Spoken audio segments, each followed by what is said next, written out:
They said she was too old to keep up, too slow, out of touch. But what they didn't know was that she was the reason that business even existed. Every morning before sunrise, Ms. Clara showed up at the little diner. She'd worked in for over 20 years, always the first to unlock the doors, the first to brew the coffee, and the last to leave. Some of the younger workers joked about her age. One even said she should just retire already.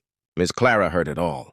But instead of responding, she whispered quietly, "Lord, you see my heart." Then one day, a new manager came in, young, ambitious, and full of ideas. He took one look at her and said, "We need new energy around here. She's slowing us down." He wrote her name on the termination list.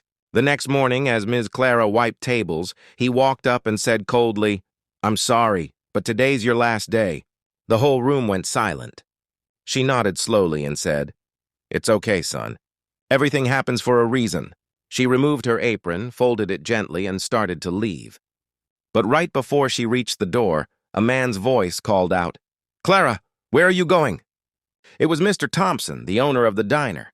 When he heard what happened, he looked at the young manager and said, "Do you even know who she is?"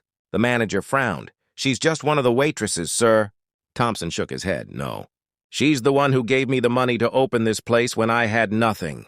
She didn't ask for ownership. She just said, 'Feed people and keep the faith.'" The entire diner froze. Clara just smiled and said softly, "I didn't do it for credit. I did it because when you've known hunger, you never want anyone else to feel it." Tears rolled down the young manager's face. He whispered, "I'm so sorry, ma'am." She touched his shoulder and said, "It's all right. God had me here for a purpose, and when it's time, He'll move me to another."